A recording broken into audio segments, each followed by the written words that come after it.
For multiplayer and Call of Duty Modern Warfare 3, we wanted to give the player a new way to experience these classic maps. When we told the art team, we're gonna be making these maps, they lit up. They were like calling dibs on which ones they wanted to go get reference for. Maps really come through. They feel like they felt back then. And when you're playing High Rise, when you're playing Estate, you feel really transported back. We questioned a lot of what was good about the movement of older games, what was good about the gunplay of older games, and the same with the newer games. So we tried to marry a lot of those things together. The way we approach it is that, how are we gonna make these the best versions of those maps that people have ever played? Because that's what we wanted. That's what we want as fans.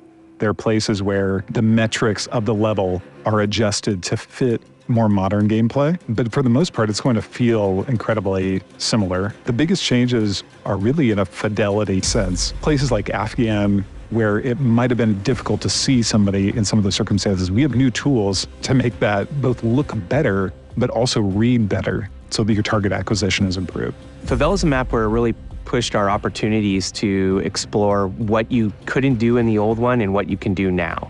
From an artistic side, the map has more detail than I think any other map.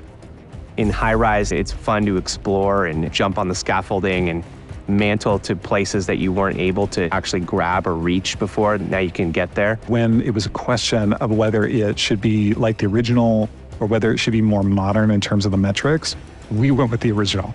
And we pushed very hard to make sure that that experience was as close to the original as we possibly could while we modernized the look of the map. I've seen people play it for the first time and they don't really know what they're gonna see, and when that load screen shows up for Favela or for Quarry, you see them light up like, oh my gosh, these are the maps that I've been hoping they would remake. The whole team here is super excited to bring all of these maps to fans everywhere.